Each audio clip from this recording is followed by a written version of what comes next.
Hello students, so today we will discuss chapter number 2 early human part 1. Okay, so in this video we will discuss about the life of early men. Okay, so when we talk about the early stages of early men, they were hunter and gatherers. What is the meaning of hunter and gatherers? Hunting means whatever animals you have in your nearby area, you are going to kill them. Okay, and what is the meaning of gatherer? Gatherer means if you are living in a forest area, many trees are there, fruits are there, you are going and collecting them. Okay, hunting means आप किसी भी animal को मार दे रहे हैं और उसको खा ले रहे हैं. ओके, और गैदरिंग मीन्स जो भी नियर बाय एरिया में आपको फ्रूट्स मिल रहे हैं आप उसको इकट्ठा करते हैं और खा जाते हैं. ठीक है, और नोमैड थे. नोमैड का मीन्स क्या होता है? Now we are living in a permanent house, but that time early one were not living in a same house for long period of time on the same place for a long period of time. House तो थे ही नहीं, वो एक place पे भी बहुत लंबे time तक नहीं रहते थे, इसीलिए हम उनको क्या बोलते हैं? नोमैड्स. सपोज करो कोई अर्ली मैन है, उनका ग्रुप है, अगर वो एक ए एरिया में रह रहे हैं पर उन्होंने ए के नियर बाय एरिया के सारे फ्रूट्स ख़त्म कर दिए, सारे एनिमल्स को ख़त्म कर दिया, तो इनको दूसरी जगह मूव करना होता था. वो जगह होती थी बी. So in the same way they are moving from one place to another, that is why they are known as what? Nomads. Okay, yes. So they hunted wild animals and gather fruits. वो wild animal को hunt करते थे और fruit gather करते थे, roots, nuts, seeds. देखो कुछ कुछ ट्रीज प्लांट्स ऐसे होते हैं, प्लांट्स जिनकी हम रूट्स एडिबल होती है, किसी के नट्स एडिबल होते हैं, किसी के सीड्स एडिबल होते हैं. तो they started getting everything whatever part is edible. Okay, when the sources of plant and animal food got exhausted, जैसे ही एक पर्टिकुलर प्लेस पे प्लांट और एनिमल एग्जॉस्ट हो जाएंगे, एग्जॉस्ट होने का मतलब होता है ख़त्म हो जाना, तो they move to another place. That is why they were known as nomads. Okay, yes students, जो अर्ली ह्यूमंस थे उनकी लाइफ बहुत प्रिमिटिव थी. Okay, they don't wear anything during summer. Summers में वो कुछ भी पहनते नहीं थे. विंटर सीजन में वो एनिमल स्किन का यूज़ करते थे, ट्री के बाग का यूज़ करते थे to keep themselves warm. Okay, summers में उनको नीड ही नहीं होती थी, ठीक है, तो वो कुछ भी वेयर नहीं करते थे. पर विंटर्स में क्योंकि ठंडी बहुत ज़्यादा होती थी तो वो किसका यूज़ करते थे इस कोल्ड को अवॉइड करने के लिए? एनिमल स्किन का, ट्री के बाग्स का और लीव्स का. Okay, nights were generally spent up in trees. Tree के ऊपर चढ़ के उनकी लाइफ्स वो नाइट स्पेंड होती थी. या तो वो कैप्स में रहते थे या रॉक शेल्टर्स. कैप का मतलब होता है गुफा, रॉक शेल्टर मतलब वो जो पहाड़ी होती है छोटी वाली, या ट्रीज, इनके ऊपर उनकी लाइफ क्या होती थी? नाइट उनकी स्पेंड होती थी. ठीक है, तो अब हम लोग पढ़ेंगे students stone age. Okay, the stone age can be divided into 3 periods of study. जब भी हम स्टोन एज को पढ़ते हैं स्टूडेंट्स, तो जो स्टोन एज है उसको 3 पार्ट्स में, 3 पीरियड्स में डिवाइड किया है based on type and quality of stone tools. किस पर्टिकुलर टाइम में कैसे स्टोन टूल्स थे. अब स्टोन एज क्या है बेटा? स्टोन एज वो एज है जहाँ पर जो टूल्स थे बेसिकली वो काय के बने होते थे स्टूडेंट्स? स्टोन्स के. ठीक है, सो फर्स्ट इज पैलियोलिथिक और ओल्ड स्टोन एज. पैलियोलिथिक और ओल्ड स्टोन एज. ओके, इसका पीरियड है, this period lasted from early time till 10,000 BCE. Okay, early time about 10,000 BCE, that is till 12,000 year ago. It is further divided into early, lower, middle और late upper paleolithic age. Okay, तो अगर आप अकेले Palaeolithic as की बात भी करें तो पैलियोलिथिक एज को भी हम 3 पार्ट्स में डिवाइड कर सकते हैं, जैसे अर्ली, लोअर, फिर उसके बाद मिडिल आई और फिर लेट अपर आई. ठीक है, late upper palaeolithic, middle palaeolithic and lower palaeolithic. Okay, अब स्टूडेंट्स, जब मैंने आपको फर्स्ट चैप्टर में डेट सिखाई थी तो मैंने बताया था ना कि जहाँ पर भी बिफोर क्राइस्ट है, तो पहले आप अगर अभी 2021 पर हैं, ठीक है, तो पहले आप कहाँ जाएंगे? ज़ीरो पर. फिर ज़ीरो से बैकवर्ड जब काउंटिंग स्टार्ट होगी तो आप कहाँ पहुँचेंगे? 10,000 पे. तो टोटल कितने साल पुरानी बात हम कर रहे हैं बेटा? ये हम 2000 पे अप्रॉक्सीमेटली, अगर हम 2000 पे हैं और 2000 से जब हम ज़ीरो तक जाएंगे तो हमको कितना चलना पड़ेगा? 2000 ईयर्स. ठीक है, 2000 ईयर से फिर 10,000 जाना है हमको, तो टोटल 10,000 प्लस 2000, टोटल कितना पीरियड हो गया? 12,000. ओके, तो अगर हम 10,000 BCE बोल रहे हैं, इट मीन्स हम उस पीरियड की बात कर रहे हैं जो आज से 12,000 ईयर अगो था. क्या समझ में आया? और बेटा नहीं समझ में आया तो please right it in comment section.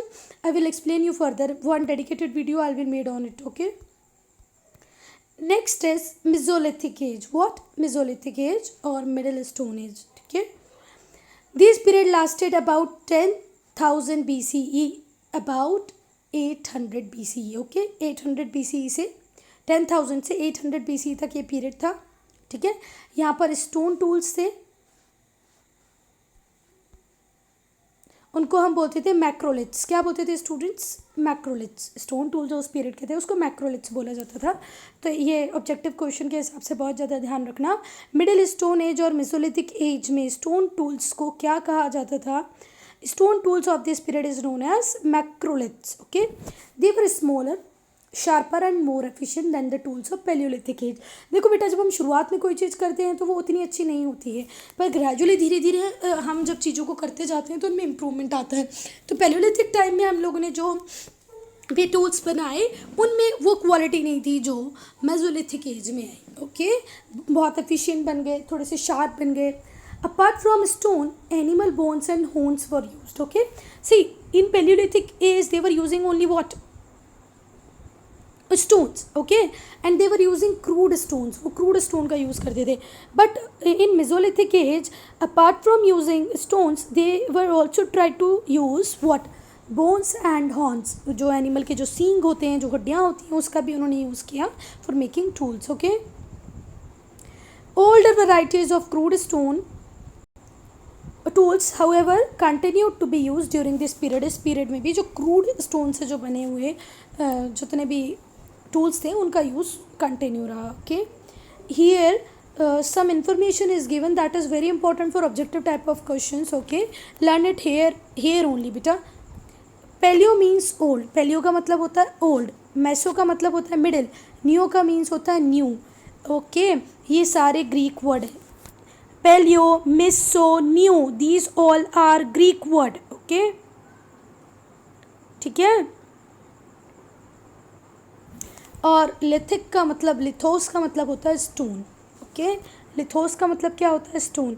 तो पैलियोलिथिक, मेसोलिथिक, न्योलिथिक, आपको अब नाम से पता चल जाएगा कौन सी एज की. पेलियो मतलब जो बहुत पुराना है, मेसो जो मिडिल का है, न्यू जो न्यू है. Okay, students, please remember one more thing that is very important when we talk about the origin of paleo, meso and neo. Actually, root word is taken from Greek word, but it is a mixture of Greek and Latin. Okay, Greek से word आया paleo, फिर Greek से वो word Latin में आया और Latin word ये है. ठीक है, तो अगर हम बेसिकली ये पैलियो कहाँ से आया तो आप बोल सकते हो ग्रीक से आया, बट इसमें लैटिन भी थोड़ा सा इंक्लूड हुआ. तो okay, it's a combination of Greek and Latin word. Okay, it's a combination of Greek and Latin words. Okay, yes, Neolithic और न्यू स्टोन एज वो पीरियड था जो 800 BCE से 400 BCE तक चला. ठीक है, यहाँ पर न्यू स्टोन टूल्स बनने स्टार्ट हुए. स्टोन्स में फर्दर इम्प्रूवमेंट हुआ. देखो अब पैलियोलिथिक पे मेसोलिथिक, पैलियोलिथिक से मेसोलिथिक में आए तो थोड़ा इम्प्रूवमेंट हुआ. मेसोलिथिक से न्यूलिथिक पे आएंगे तो फिर थोड़ा इम्प्रूवमेंट होगा. तो बेटा यहाँ पर स्टोन्स में थोड़ा क्या हुआ बेटा? इम्प्रूवमेंट हुआ. ये जो टूल्स थे वो पहले से बहुत ज़्यादा शार्प थे, मेसोलिथिक पीरियड से भी शार्प थे.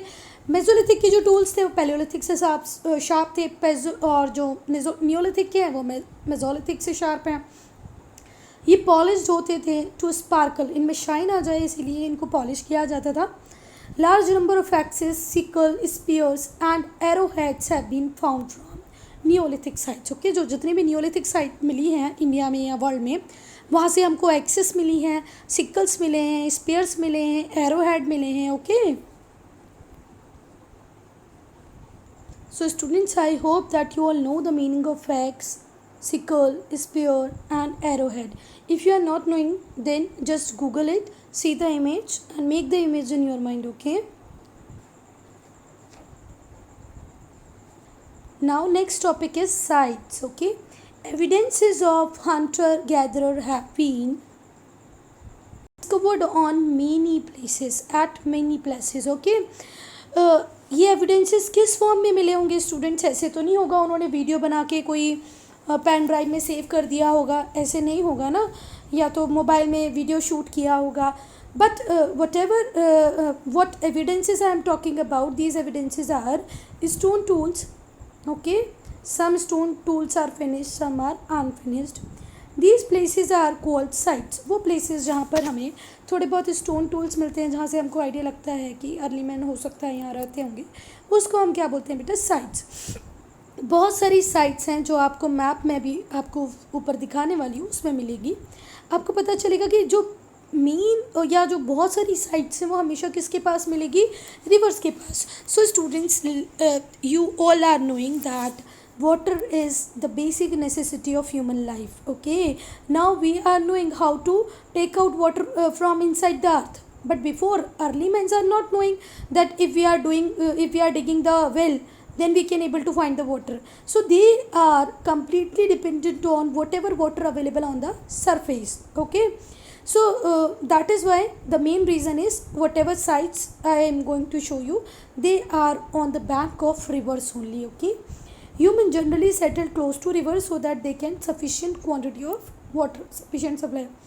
Okay, so students, I am going to show you at least 20-30 sites. Now you just try to find few more sites in India where early humans settled, mark label on the separate map. Okay, so students, I am going to start sites from Jammu and Kashmir region. तो बुर्जुहोम कहाँ पर है बेटा? Jammu and Kashmir में. गुफ्क्रल भी जम्मू कश्मीर में है. गुफ्क्रल, okay, गुफ्क्रल भी जम्मू कश्मीर में. बुर्जुहोम भी जम्मू कश्मीर में है. बागौर राजस्थान में है. चिरान बिहार में है. मिर्ज़ापुर उत्तर प्रदेश में है. भीमबेटका तो मध्य प्रदेश में है, हमारे एरिया में है. नवदतौली महाराष्ट्र में है. आदमगढ़ मध्य प्रदेश में है. आदमगढ़ में भी 2 साइट्स है, मध्य प्रदेश में भीमबेटका भी है, मध्य प्रदेश में आदमगढ़ भी है. ठीक है, महाराष्ट्र में भी 2 साइट्स हैं. नवदतौली महाराष्ट्र में है, बोरी महाराष्ट्र में है. जम्मू कश्मीर में भी 2 साइट्स हैं, Burzahom, and one more is there, that is Gufkral. Okay, Rajasthan की एक ही साइट बताई है, और उत्तर प्रदेश की भी मिर्ज़ापुर एक ही साइट बताई है. बिहार की चिरांड एक ही साइट बताई. महाराष्ट्र की 2 साइट्स हैं, नवदतौली और बोरी. कर्नाटका में भी 2 हैं, पिक्लीहल और मस्की. हंसकी कर्नाटका में जो 3 साइड है बेटा, Hunsgi, Maski, Piklihal. Okay, Karnataka, oh my God, 4 sites are there at Karnataka. Piklihal, Brahmagiri, Hunsgi, Maski. Do remember the names of all 4 sites of Karnataka? Piklihal, Brahmagiri, Maski and Hunsgi. Okay, next Kurnool Andhra Pradesh में है. करनूल कहाँ पर है students? Andhra Pradesh. Jammu Kashmir, last slide is there in where? Tamil Nadu. Attirampakkam कहाँ पर है बेटा? तमिलनाडु में. अतिरंपकम कहाँ पर है? तमिलनाडु में. ठीक है, सो whatever red color sites are there, these all are Paleolithic site. Green color Mesolithic site,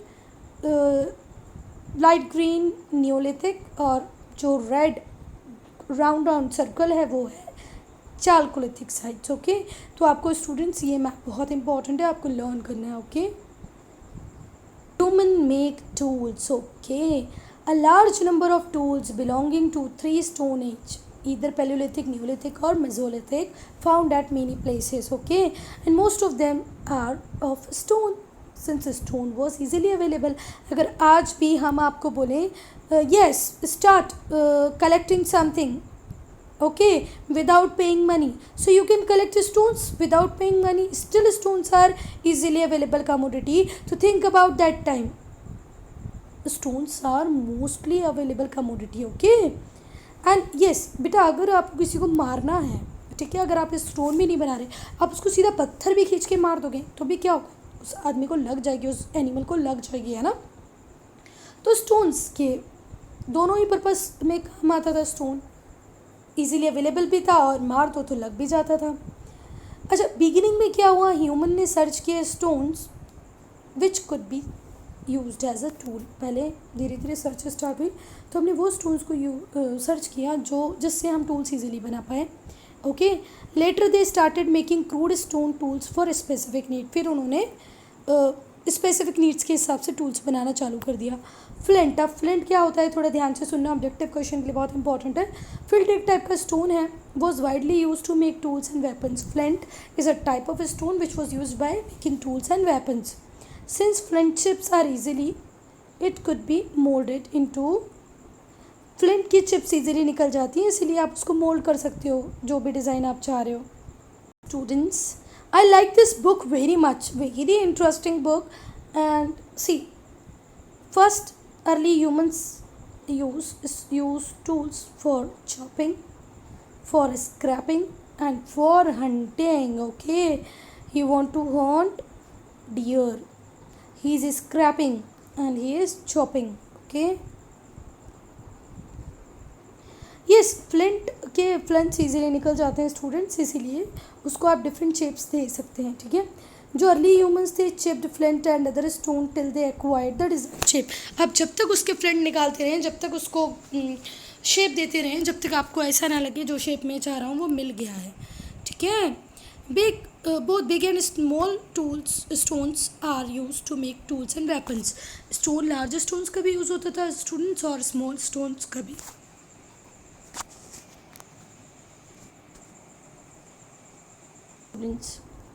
So, think about the life of early humans. It was quite difficult because they have started making everything. If I am going to tell you, write a story on television, first thing what you will do, you will search on internet, you will search on Google, you will search on Yahoo and blah blah blah. Okay, you can ask to your parents, but think about the people who has firstly do it. Okay, जिसने पहले लिखा होगा, he has used his brain. So brain को properly use किया early humans ने, और धीरे धीरे ये जो एवोल्यूशन की प्रोसेस थी ये कंटिन्यू रही, तभी हम सर्वाइव कर पाए और आज तक ह्यूमन लाइफ सर्वाइव कर रही है। ठीक है, तो भले ही वो बिग स्टोन हो या छोटा हो, दोनों का यूज़ होता था टूल्स और वेपन्स बनाने के लिए। बिग और वन से आप शेप दे के उसको एक्स का हेड बना लो, कुल है ना, हैमर बना लो, चॉपर बना लो, और फिर जो एक्स का हेड है उसको आप एक स्टिक में टाइट कर दो। ठीक है, लकड़ी में आज भी तो हम लोग ऐसे ही करते हैं, है ना। कुल्हाड़ी में क्या लगा होता है, पीछे वो डंडा लगा होता है ना, जिससे इजीली आप उससे यूज़ कर सकते हो। तो पहले आपने एक सेट बनाए या हैमर्स बनाए या चॉपर्स बनाए, धीरे से उसके पीछे आप क्या टाइट करोगे, हैमर जो हथौड़ा होता है उसके पीछे भी तो लकड़ी लगी होती है, कुल्हाड़ी के पीछे भी लकड़ी लगी होती है। आप एक स्टिक को प्रॉपरली टाइट कर दो उसके ऊपर, तो वो एक ज़्यादा एफिशिएंट टूल हो जाएगा। ठीक है, the smaller pieces of stone were shaped and used as knifes. चाकू भी के यूज़ के लिए क्या होते थे, जो स्मॉलर पीसेस थे स्टोन्स के, उनसे चाकू बना लिए जाते थे, स्क्रैपर्स बना लिए जाते थे। Still smaller stones were given a sharp pointed end tied to arrow and spears. ठीक है, उसको नोक दे दी जाती थी, बिल्कुल पॉइंटेड शार्प पॉइंट दे दिया जाता था, फिर उसको एरो या स्पीयर्स के साथ टाई कर दिया जाता था, और फिर उसका यूज़ होता था एनिमल को हंट करने के लिए। देखो मैं दिखाती हूँ आपको फर्स्ट इमेज में, जैसे ये रहा, यहाँ पर हमने बिल्कुल शार्प क्या बनाया है, फिर उसका स्टोन का टूल बना लिया, उसको अटैच कर लिया किसके साथ, स्टिक के साथ। फिर हम किसको हंट करेंगे, डियर को, जो भी एनिमल अवेलेबल होगा किसी को भी कर देंगे। डियर अकेला नहीं है भाई। Now techniques of tool making. Okay, so there are two techniques of tool making. First is stone on stone and another is pressure flaking. Okay, so first one, stone on stone, in that what you will do if you want to make what stone tool, you will hold one stone. Okay, the stone to be shaped into a tool was held in one hand. एक हाथ में आप उस stone को रखो जिसको आपको shape देना है, जो अनदर स्टोन होगा उसको आप दूसरे हाथ में रखो। ठीक है, the second one was use to strike the first. Second one को जब तक आप स्ट्राइक करते रहो फर्स्ट वन पे, जब तक आपको डिज़ायर्ड शेप नहीं मिल जाता। ठीक है, एक हाथ में आपने पड़ा वो स्टोन जिससे आपको शेप देना है, सेकेंड हैंड में आपने पकड़ा वो स्टोन जिससे आपको इसको तब तक बीट करते रहना है जब तक ये स्टोन आपके डिज़ायर्ड शेप में ना आ जाए। Okay, next is pressure flaking. Pressure फ्लैकिंग में क्या होता था स्टूडेंट्स, आप क्या करोगे, स्टोन को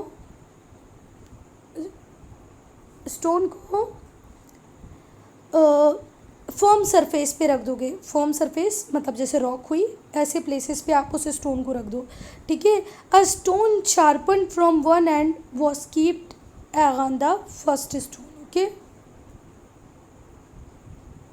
what you will do, then another stone, दूसरा वाला जो स्टोन होगा उसको हम कब तक यूज़ करते रहेंगे, ब्लंट सरफेस पे सेकेंड स्टोन के, ठीक है, जब तक कि फर्स्ट को एक डिज़ायर्ड शेप नहीं मिल जाता, ओके। ये थी प्रेशर फ्लैकिंग, एक स्टोन को दूसरे स्टोन से बीट करना है so that you can have a desired shape. इसमें प्रेशर फ्लैकिंग में क्या होता है, आपको जो एक पहला वाला है उसको आप किसी फर्म सरफेस पे रख दें, ठीक है, फिर वो स्टोन शार्प हो जाएगा एक एंड से, पर दूसरे एंड को वहीं रहने देना है, ठीक है।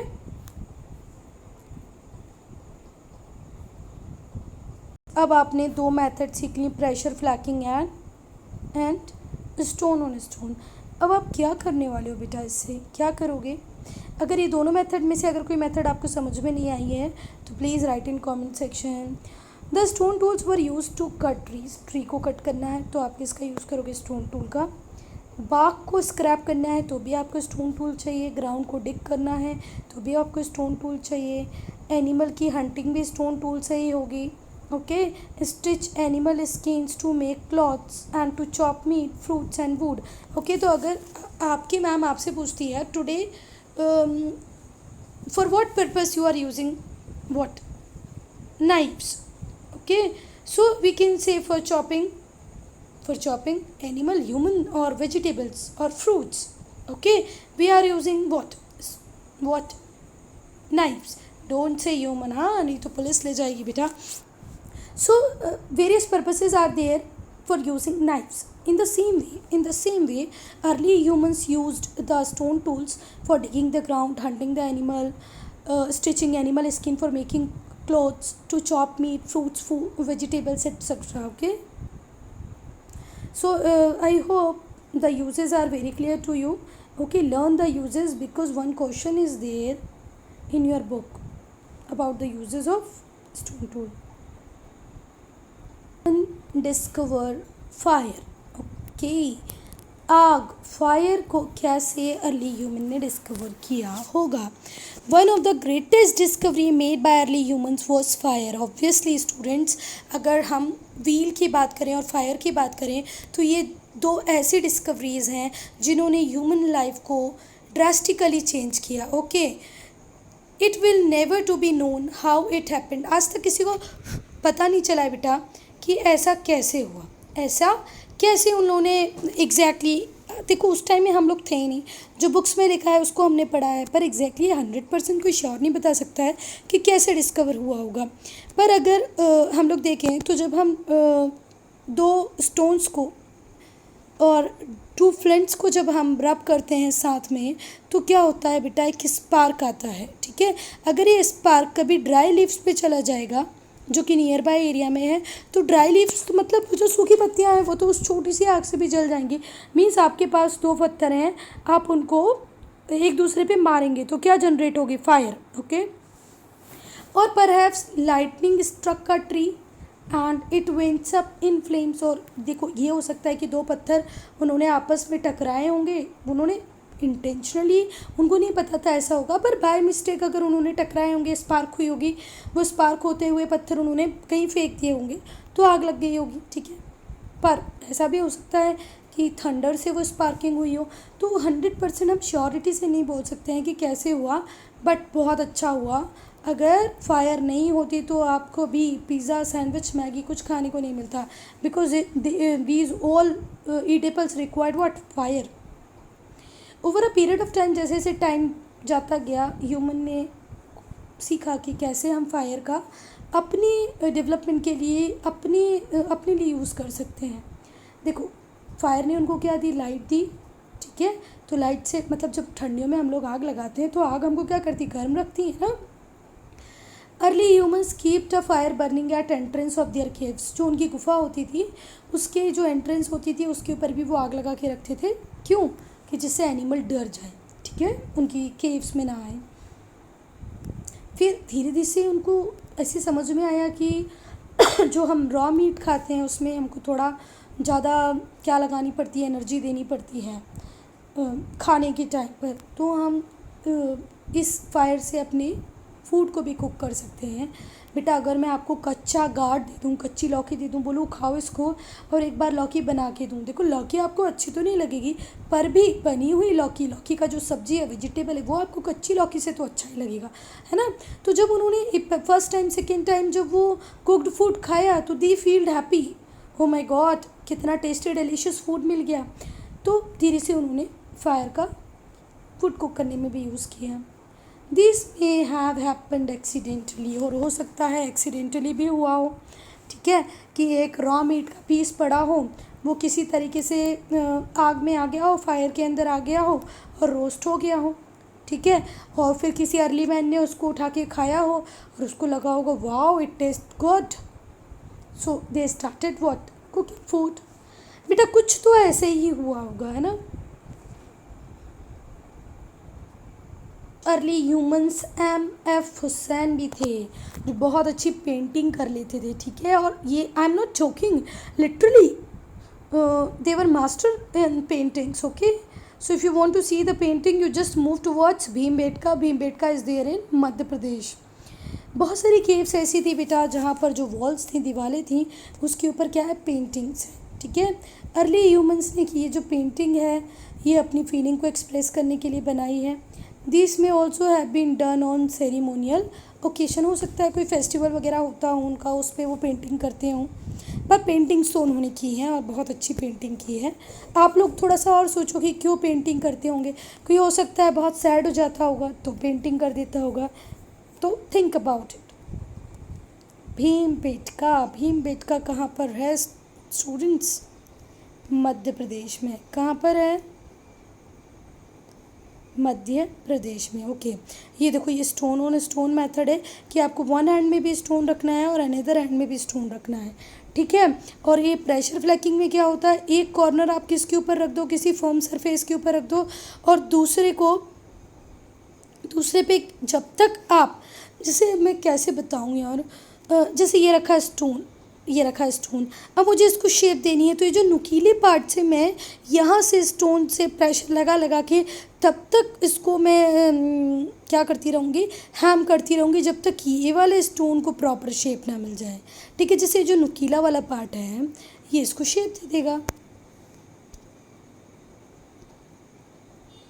ओपन करती हूँ ना तो फेसबुक पे बहुत सारे टीचर्स होते हैं जो आपको इस टाइप की पेंटिंग सिखाते हैं। इसका कुछ स्पेसिफिक नाम होता है मुझे पता नहीं, पर कुछ बोलते हैं ऐसी वाली पेंटिंग को, क्या बोलते हैं, कलमकारी या कुछ बोलते हैं ऐसी वाली पेंटिंग को, है ना। तो ये वाली जो पेंटिंग होती है बेटा जब आज तक ट्रेंड में है तो सोचो अर्ली ह्यूमन ने कितना बड़ा काम करके गए हैं पहले।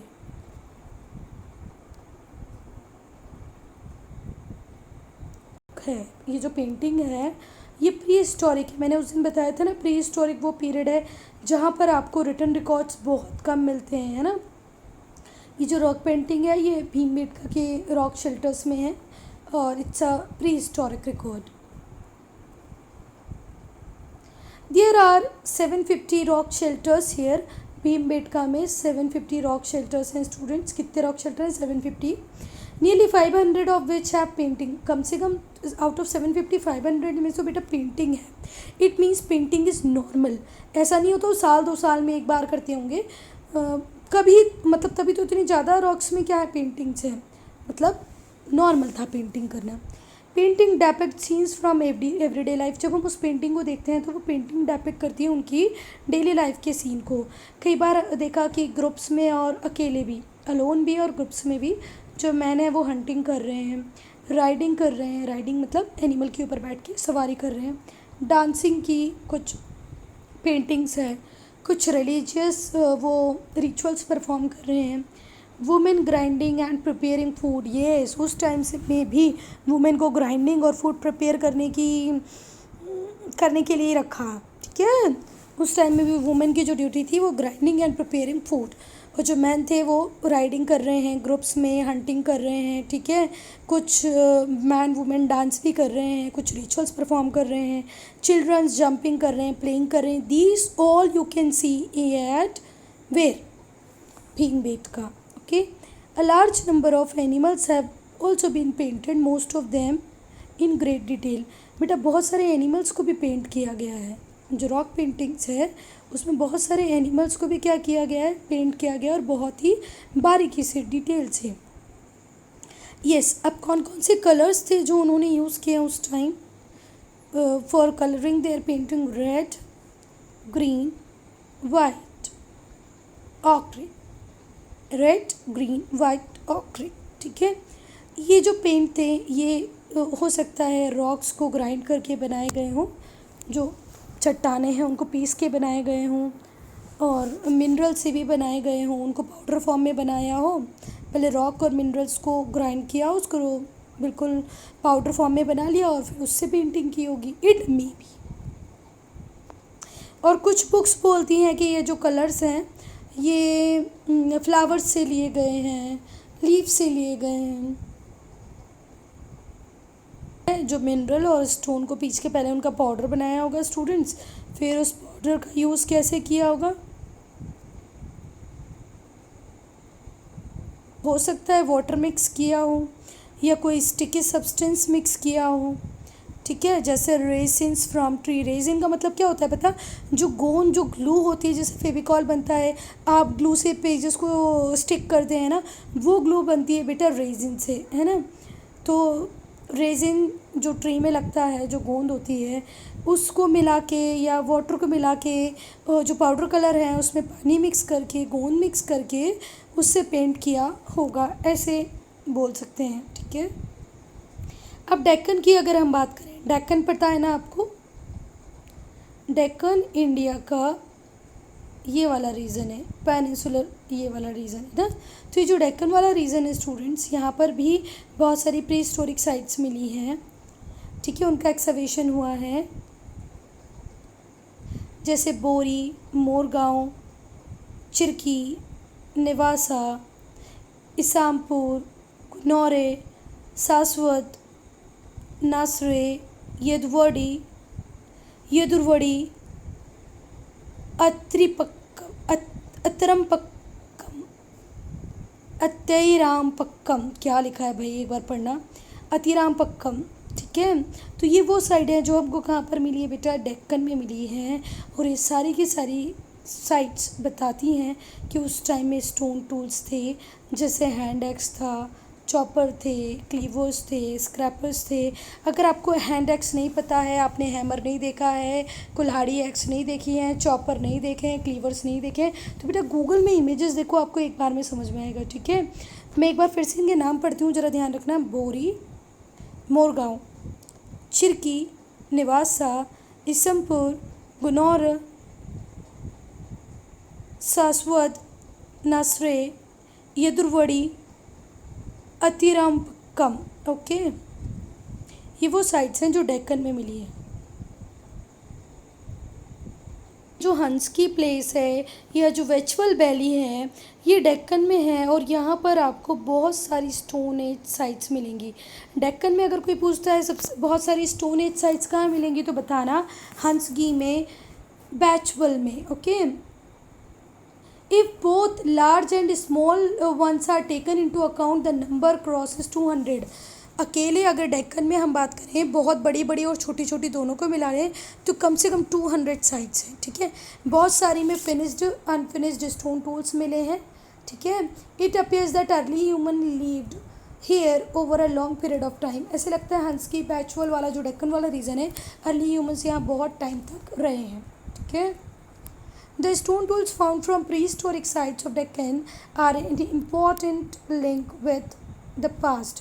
अगर आप हंसकी में जो स्टोन टूल्स मिले हैं या जो डेक्कन में जो स्टोन टूल्स मिले हैं बेटा, ये हमको हिस्ट्री की स्टडी करने में आर्कियोलॉजिस्ट को बहुत ज़्यादा हेल्प कर रही है, ठीक है। In this way we can say that कि early humans lived in a caves, eat raw meat.